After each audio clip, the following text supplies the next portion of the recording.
Pensáis que en este ciclo de bonanza que los dos comentáis y demás, los gobiernos han aprovechado para hacer lo que debían de hacer, para cambiar el modelo productivo, para Bueno, mejorar, para adaptar, por ejemplo, pues, o para invertir en innovación y tecnología, que yo creo que es un capítulo además bastante pendiente allí, ¿no? En la región.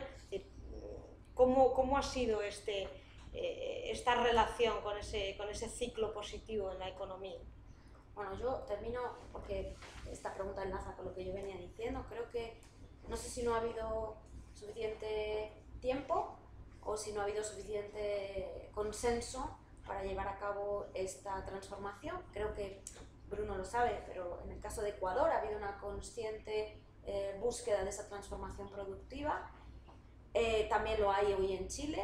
En Chile Bachelet hoy está intentando llevar a cabo esa reforma de diversificación productiva, de mejora de la innovación tecnológica. Hay un vídeo que después podemos vincular, que Natalia, una ex MEPA, que ahora es subsecretaria de Economía en Chile, plantea en un minutito precisamente ese proyecto de transformación productiva que quiere Chile. Está claro que ese es el objetivo que quiere todo el mundo. En el Foro Económico Social hoy se le pide a América Latina que lleve a cabo esa reforma, pero es una reforma muy compleja que nosotros también tenemos que hacer, pero que una reforma productiva de ese calado, por lo menos unos 25 años, se necesitaría tener ingresos suficientes para poder sostener esa reforma productiva al tiempo que sigues manteniendo una redistribución de la riqueza, lo cual hace que sea un contexto muy complicado, ¿eh? La política es el arte de lo posible y de crear condiciones para que eso ocurra, pero yo creo que con muchas limitaciones.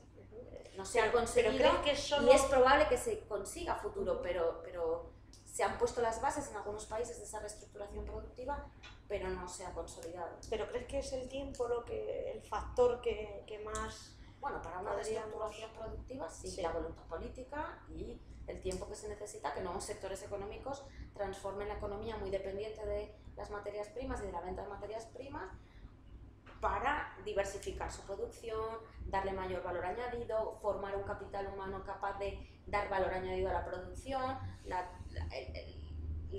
La globalización del conocimiento es muy importante y América Latina también ha dado un salto en cuanto al número de estudiantes en educación universitaria, ha hecho una inversión en becas, Ecuador, Argentina, Brasil, en formación, en becas, en investigación, pero eso necesita un tiempo para dar su fruto.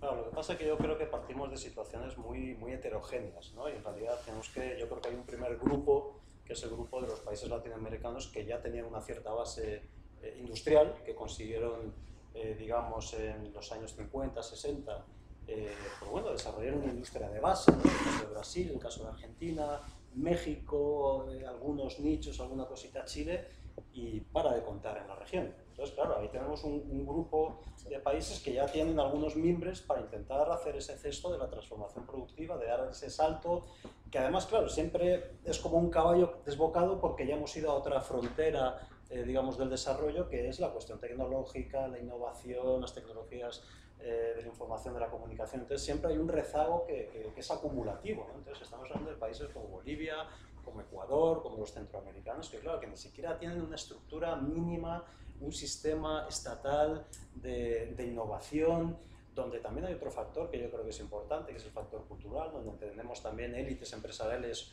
muy extractivas, muy acostumbradas a vivir de la teta del Estado. Es fácil decir, hagamos la transformación productiva ahora que hay mucho dinero, pero obviamente la droga de las divisas de los chinos por la soja o por el petróleo es una droga muy dura.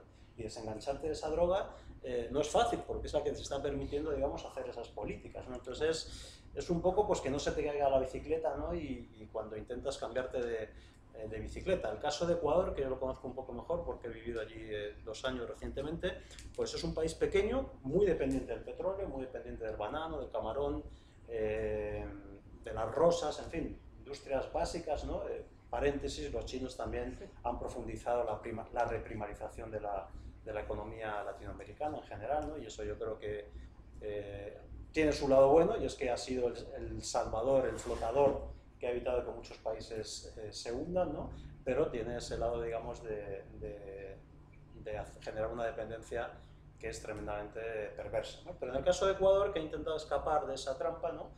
Pues Ecuador, por ejemplo, ha hecho una transformación de toda su matriz energética, ¿no? Y es el país que produce más energía limpia en América Latina. Está exportando ya energía hidroeléctrica gracias también a la financiación de China. Es un país que ha intentado montar polos tecnológicos, es un país que ha generado un programa de atracción de talento científico extranjero, el programa Prometeo, al cual yo pertenecí, ¿no? Para intentar un poco generar una base de investigación en un sistema universitario que estaba completamente desmontado, privatizado, sin estándares de calidad, ¿no?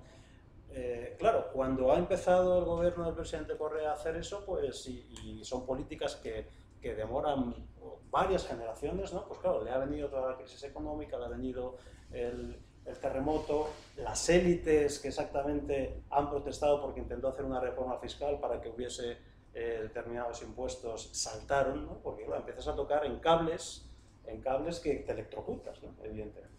Y bueno, pues yo creo que es un ejemplo que aquí no tenemos tiempo de explicarlo, pero que es muy interesante de las contradicciones que supone intentar escapar de la trampa, digamos, del petróleo. En Ecuador dicen sembrar petróleo para recoger conocimiento, pero que también plantea otra gama de contradicciones de estos procesos que son complicados, como son, por ejemplo, los límites del crecimiento económico, el extractivismo salvaje, la minería, que chocan también con formas de vida tradicional en un país que ha hecho de buen vivir su modelo de desarrollo. Entonces, claro, son muchas contradicciones que no es fácil analizarlo, digamos, un poco pues en la distancia, ¿no?